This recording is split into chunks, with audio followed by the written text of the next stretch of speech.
Have you ever noticed someone who simply disappears without warning or explanation? One day they're there, texting, laughing, even sharing pieces of their life. The next, silence.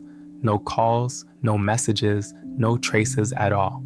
You replay moments in your mind, searching for a clue, wondering if you said something wrong. The sudden absence feels like a missing piece, like a door quietly closing while you weren't looking. People who ghost often move through life with an almost invisible rhythm. They show up just enough to be noticed, but not enough to be fully known. Their laughter might linger in memory, their words feel like echoes. There's a presence that's both vivid and fragile, a closeness that never quite solidifies. You might notice them in a cafe, typing quickly on a laptop, pausing for long stretches, eyes distant, almost unreadable. Their gestures are deliberate, yet fleeting. They might seem warm, attentive, even kind, but something always holds them back, like a tether pulling them quietly away. It's in those small absences, the messages left unanswered, the dinners never returned, that you begin to sense the pattern even before you understand it. There's a tension in noticing someone fade without a trace. People who ghost often live with a quiet, internal hesitation. When you're with them, they can seem entirely present. They remember the small details about your conversations, the stories you tell, the jokes that make you laugh. Yet beneath that attentiveness, there's a watchful pause, a moment where they calculate distance and risk. Their mind often races ahead, imagining the potential discomfort or confrontation that might follow each interaction. They have routines that suggest control, but in subtle ways.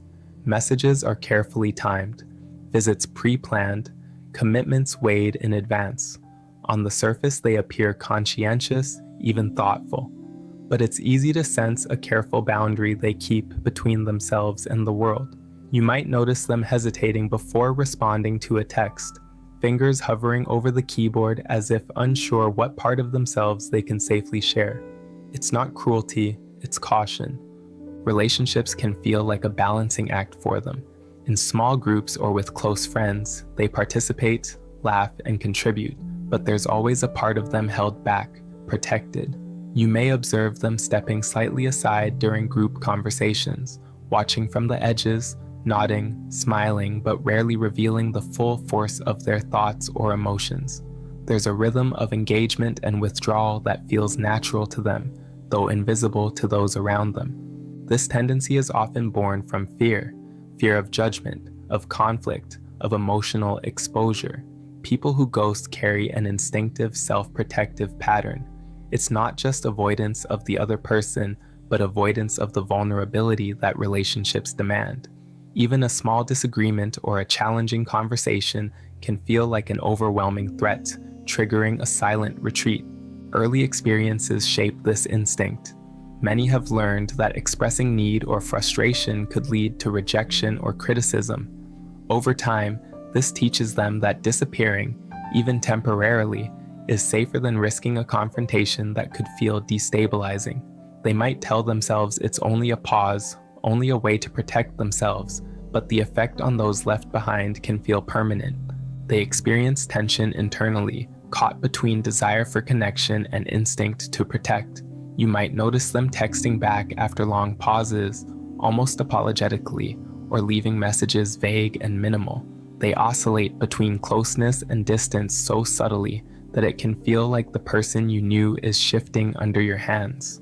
When they do vanish completely, it's not a sudden choice as much as a culmination of these small, protective steps.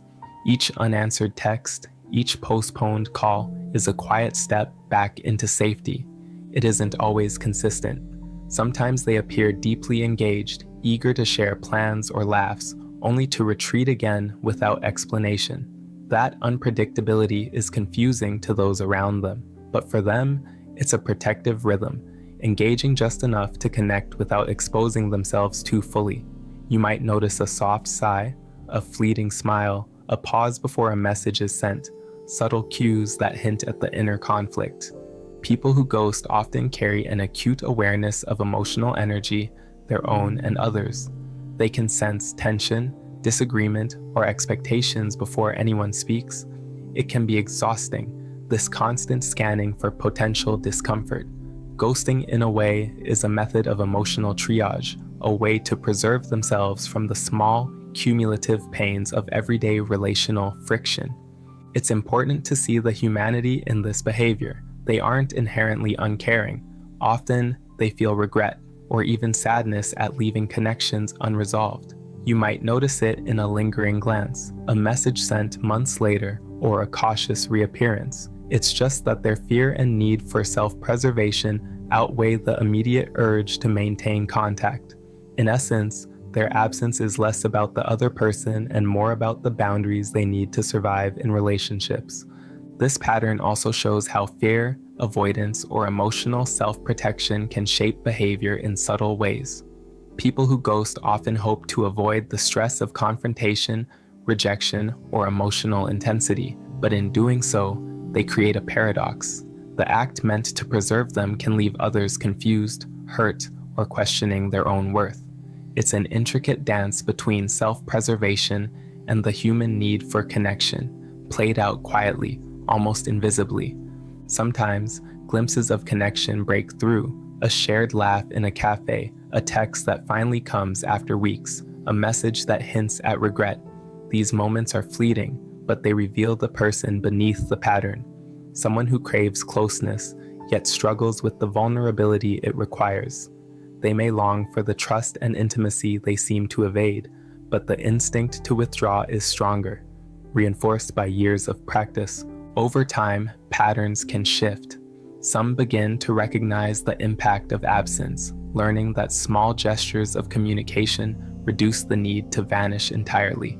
Others continue their rhythm, balancing connection and withdrawal in a delicate, sometimes invisible, equilibrium. You might notice it in the careful attention to timing, the soft apology tucked into a message, the way they linger just long enough to be noticed but not fully known. Ultimately, ghosting is an expression of both fear and care, fear of exposure and care for one's own fragile emotional state.